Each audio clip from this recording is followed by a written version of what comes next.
Assalamualaikum, saya dari kelompok 6 akan menyampaikan presentasi kelompok yang berjudul Pengertian Dasar Usaha dan Energi, Konservasi Energi Mekanik dan Daya. Yang pertama, pengertian energi. Energi adalah kemampuan untuk melakukan usaha atau kerja. Sebuah benda dapat dikatakan mempunyai energi bila benda itu menghasilkan gaya yang dapat melakukan usaha. Dalam kegiatan sehari-hari, kita sering mendengar istilah energi atau tenaga, yang merupakan suatu besaran turunan yang memiliki satuan joule. Menurut para ahli, energi didefinisikan sebagai kemampuan melakukan usaha. Setiap energi pasti mengalami perubahan, dengan demikian setiap materi mengandung dan terkait dengan energi. Bila materi perubahan akan disertai perubahan energi, maka energi adalah sesuatu yang menyertai perubahan materi. Jika energi yang dikandung materi sebelum perubahan lebih besar dari sesudahnya, maka akan keluar sejumlah energi, dan peristiwa itu disebut eksotermik. Sebaliknya, jika energi materi sebelum perubahan lebih kecil dari sebelumnya, maka akan diserap sejumlah energi, dan peristiwa itu disebut endotermik. Energi berasal dari suatu sumber energi.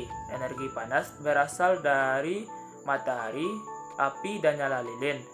Matahari merupakan sumber energi yang paling utama bagi kehidupan di bumi. Misalnya, energi matahari berperan pada pembuatan makanan bagi kehidupan makhluk hidup lainnya. Bentuk-bentuk energi. Di alam ini tidak ada makhluk yang dapat menciptakan dan memusnahkan energi, atau dengan kata populernya, energi tidak dapat diciptakan dan tidak dapat dimusnahkan, dan energi bisa berubah dari bentuk yang satu ke bentuk yang lainnya. Ini merupakan bunyi hukum kekekalan energi. Yang terjadi di alam hanya perubahan energi dan suatu bentuk ke bentuk yang lainnya. Perubahan yang menyertai materi sebenarnya menjelaskan esensi energi sebagai kemampuan melakukan kerja atau usaha. Melakukan usaha artinya melakukan perubahan antara lain merubah posisi, merubah bentuk, merubah ukuran, merubah suhu, merubah gerakan, merubah wujud, dan merubah struktur kimia suatu zat.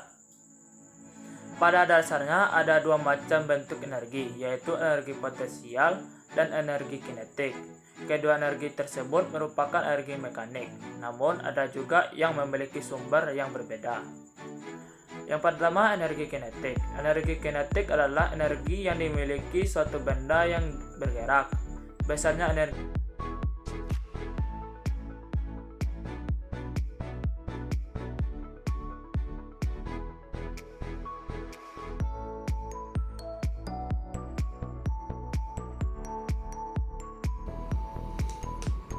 Energi potensial baik pada gravitasi maupun energi potensial pegas.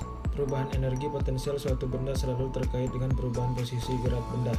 Jumlah energi kinetik dan energi potensial yang dimiliki suatu benda pada suatu saat disebut energi mekanik atau EM. Bagi suatu benda, setiap saat berlaku hukum kekekalan energi mekanik EK tambah EP sama dengan konstan. Artinya jika benda mengalami kenaikan salah satu energi dari komponen energi mekanik EK atau EP, maka komponen lainnya mengalami penurunan. Contoh, jika benda dilempar vertikal, benda setiap saat mengalami penurunan energi kinetik, maka pada saat yang sama benda tersebut mengalami penambahan kenaikan energi potensial. 3. Energi mekanik. Energi mekanik juga dapat dinyatakan dengan perubahan posisi benda karena pengaruh gaya, tarikan atau dorongan.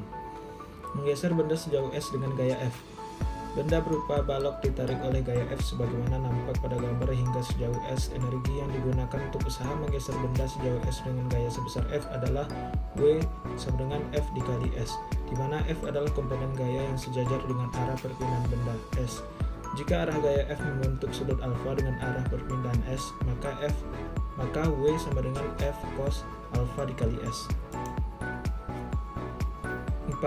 Energi panas, kalor. Kalor adalah energi yang diterima oleh sebuah benda sehingga suatu benda itu naik, atau energi yang dilepaskan oleh suatu benda sehingga suhu benda itu turun atau wujud benda berubah. Satuan energi untuk kalor biasanya dinyatakan dalam kalori. 1 kalori adalah banyaknya kalori diperlukan untuk memanaskan air 1 gram sehingga naik 1 derajat Celcius. 1 kilokalori ialah banyaknya kalor yang diperlukan untuk memanaskan air 1 kg sehingga suhu naik 1 derajat Celcius. A. kalor jenis dan kapasitas kalor. Banyaknya kalor yang diterima oleh benda yang dipanaskan sebanding dengan massa benda dan sebanding dengan turunannya suhu benda.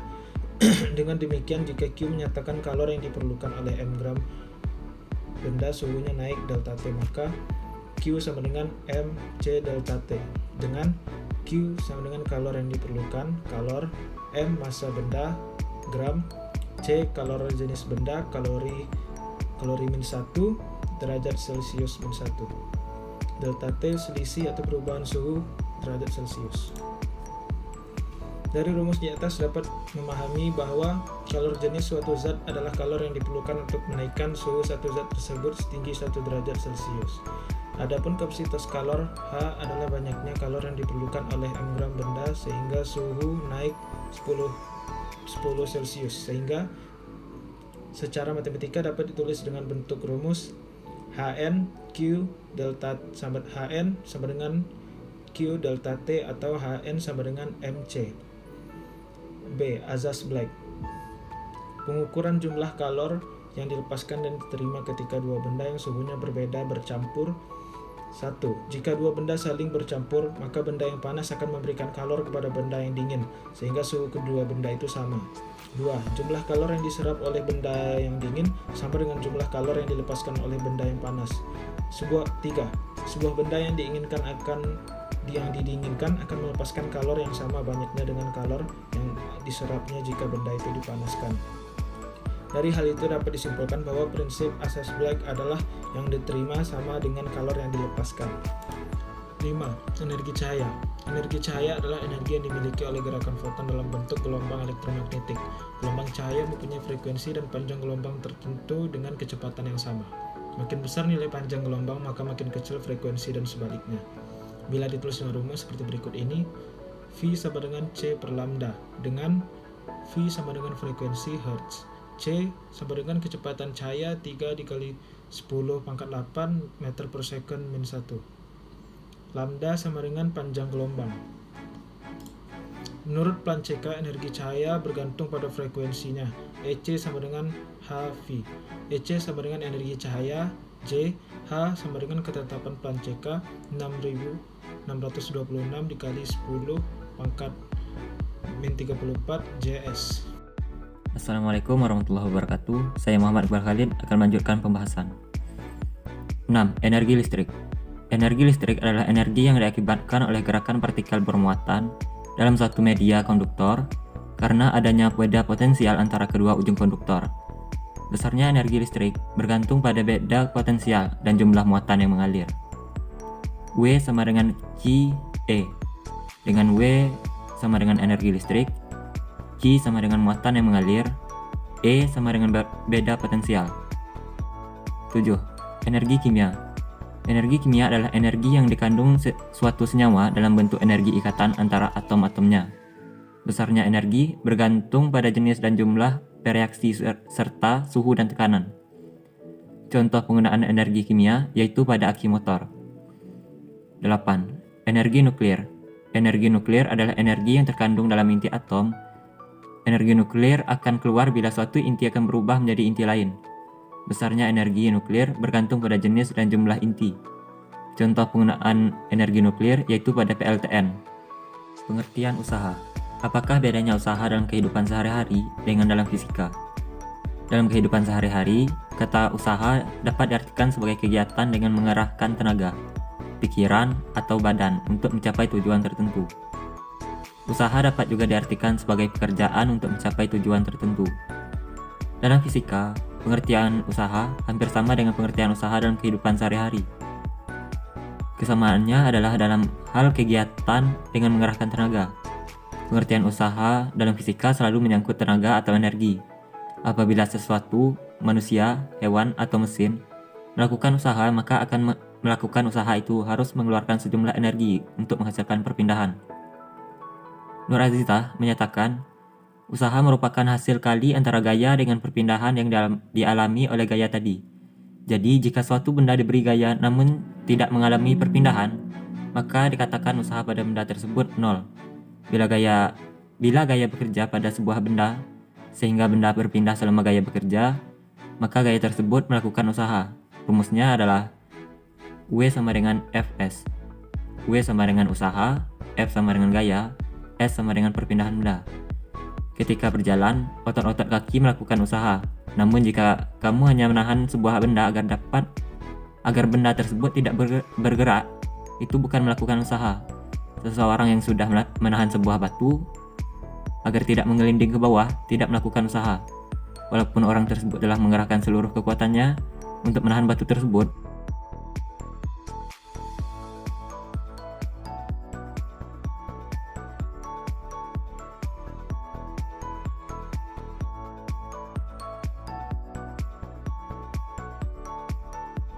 Konservasi energi mekanik. Jika sebuah benda bergerak dan hanya berlaku gaya konservatif atau tidak ada gaya gesek, maka energi mekanik benda konstan di semua titik dalam pergerakan benda tersebut. Berlaku rumus EM sama dengan konstan, EM1 sama dengan EM2 sama dengan EM3, EP1 tambah EK1 sama dengan EP2 tambah EK2 sama dengan EP3 tambah EK3. Pada gambar terlihat sebuah benda yang bermassa sama bergerak dari titik 1 ke titik 2 dan kemudian titik 3 akibat gaya konservatif, yaitu gravitasi. Seiring pergerakan terjadi usaha atau transfer energi dari energi potensial ke energi kinetik. Energi mekanik benda atau energi potensial ditambah energi kinetik di seluruh titik pada pergerakan konstan alias tidak berubah. Benda yang menuruni bidang miring atau lembah sebenarnya memiliki gaya normal atau gaya non-konservatif. Tetapi karena gaya non-konservatif tersebut memberikan usaha sebesar 0 pada benda, maka energi mekanik benda tidak terpengaruhi sama sekali. Contoh soal dan pembahasan. Untuk memahami konsep energi mekanik, lebih baik silakan lihat studi kasus berikut. Anton menjatuhkan sebuah benda dengan massa 5 kg dari tebing. Benda tersebut menempuh titik 1, 2, 3, dan 4. Dengan ketinggian pada setiap titik adalah H1 30 meter, H2 25 meter, H3 20 meter, dan H4 15 meter. Hitunglah energi potensial, energi kinetik, dan energi mekanik pada setiap titik, tanpa gesekan udara. Kita akan menghitung energi potensial menggunakan rumus EP sama dengan M kali G kali H, dan energi kinetik menggunakan rumus EK sama dengan 1/2 M kali V kuadrat, dan energi mekanik menggunakan rumus EP tambah EK. Pada titik 1, kecepatan benda pada titik ini adalah 0 sehingga EK-nya sama dengan 0. Ketinggian benda pada titik ini adalah 30 meter sehingga EP1 sama dengan M kali G kali H. 5 dikali 10 dikali 30 sama dengan 1500 Joule. Sehingga energi mekanik pada titik ini adalah 1500 ditambah 0 sama dengan 1500 Joule. Titik 2. Kecepatan benda pada titik 2 adalah 10 meter per second. Sehingga energi kinetik yang kedua adalah 250 Joule. Ketinggian pada titik ini adalah 25 meter. Sehingga energi potensial kedua adalah 1250 Joule. Energi mekanik benda pada titik 2 adalah 1250 ditambah 250 sama dengan 1500 Joule. Titik 3. Kecepatan benda pada titik 3 adalah akar 200 meter per second. Sehingga energi kinetik ketiga adalah 500 Joule. Ketinggian benda pada titik 3 adalah 20 meter. Sehingga energi potensialnya sama dengan 1000 Joule. Sehingga energi mekanik benda pada titik 3 adalah 1500 Joule. Pada titik 4, kecepatan benda adalah akar 300 meter per second, sehingga energi kinetiknya menjadi 750 Joule. Ketinggiannya juga 15 meter, sehingga energi potensialnya menjadi 750. Sehingga energi mekanik benda pada titik ini adalah 1500 Joule. Soal ini menunjukkan terjadinya transfer energi atau usaha dari energi potensial menjadi energi kinetik seiring benda jatuh. Dari titik ke titik menjadi transfer energi sebesar 250 Joule. Dari energi potensial ke energi kinetik. Menariknya, energi mekanik benda pada setiap titik selalu sama, yaitu 1500 Joule. Pengertian daya. Daya merupakan kecepatan dalam melakukan kerja, atau bisa juga disebut laju energi, yang disalurkan selama melakukan usaha dalam waktu tertentu. Daya termasuk variabel atau parameter pengukuran dalam fisika yang mana pasti memiliki satuan yang standarisasi. Satuan internasional dari daya ialah joule atau sekon atau watt. Kenapa satuan daya salah satunya adalah disebut watt? Itu karena sebagai tanda penghormatan untuk seorang ilmuwan yang bernama James Watt, yaitu penemu mesin uap. Ada juga satuan daya yang sering digunakan di dunia, yaitu daya kuda atau horsepower, yaitu 1 ampere setara dengan 746 watt. Macam-macam daya. Dalam fisika kita banyak sekali mengenal daya, yang mana kita bisa bagi menjadi dua aspek, yaitu daya dari segi mekanika dan daya dari segi listrik. Mari kita kupas satu persatu. Satu, daya mekanik. Daya mekanik kita bisa definisikan sebagai kombinasi antara gaya dan perpindahan. Jadi dalam mekanika, daya merupakan perkalian antara gaya pada objek dengan kecepatan objek ataupun perkalian torsi pada shaft dengan kecepatan sudutnya. 2. Daya listrik. Pada jenis daya ini sangatlah menarik, di mana aliran elektron atau yang lebih sederhana kita biasa disebut dengan listrik, juga menemukan daya yang disebut daya listrik.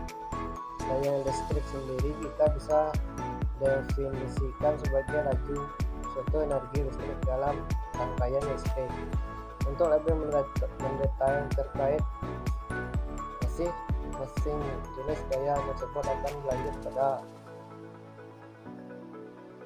pada perbedaan daya dan energi. Menurut kalian apa sih bedanya tentang daya dan energi? Apakah ada yang tahu? Oke, mari kita bahas apa perbedaan dari keduanya. Suatu makhluk maupun mesin dalam melakukan suatu pekerjaan tak hanya dibatasi oleh total energi yang dimilikinya, akan tetapi juga merupakan hal yang berbeda. Contoh seperti ini. Bagus pada suatu hari melakukan lari pagi, memutari lapangan hingga total energi habis, serta dia mampu melakukan 35 putaran. Namun keesokan harinya, ketika ia mencoba untuk lari pagi kembali, ia hanya bisa melakukan hingga 33 putaran saja. Hal tersebut disebabkan tubuh bagus tersebut dibatasi dengan adanya daya yang ia memiliki ketika melakukan lari pagi. Apa maksudnya? Laju energi kimia yang dimiliki untuk mengubahnya menjadi suatu energi mekanik. Perbedaan daya dan usaha. Sekarang kita lanjut tentang perbedaan daya dan usaha. Siapa di sini ada yang tahu apakah perbedaan dari keduanya? Oke, langsung saja kita bahas apa sih perbedaan dari keduanya. Sejatinya keduanya merupakan hal yang tidak sama. Hal ini jelas jika disandingkan antara pengertian mereka masing-masing. Definisi daya adalah laju energi yang diteruskan selama melakukan usaha dalam periode waktu tertentu. Usaha adalah jumlah energi yang diteruskan oleh gaya dalam jarak tertentu. Perbedaan yang paling terlihat ialah gaya merupakan laju energi, sedangkan usaha merupakan jumlah energi yang diantarkan atau ditemukan. Selain itu, kita juga dapat melihat perbedaan dari satuan masing-masing variabel tersebut. Daya memiliki satuan watt atau joule atau sekon, sedangkan usaha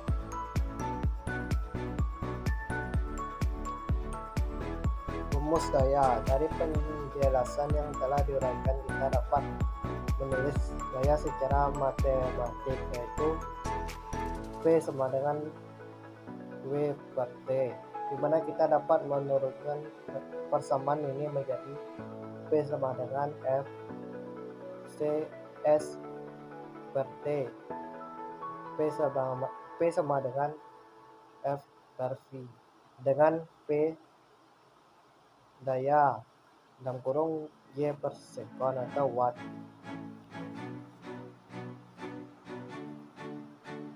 Latihan. Insan memiliki massa 50 kg, menaiki tangga rumahnya yang tingginya 10 meter dalam waktu 2 menit jika percepatan gravitasi adalah 10 meter per sekon kuadrat. Maka Iksan menghasilkan daya sebesar pembahasan. Diketahui massa 50 kg, tinggi 10 meter, gravitasi 10 meter per sekon kuadrat. Ditanya, sekian presentasi dari kelompok kami. Mohon maaf apabila ada kekurangan. Selanjutnya sesi tanya jawab akan dilaksanakan pada Google Classroom. Assalamualaikum warahmatullahi wabarakatuh.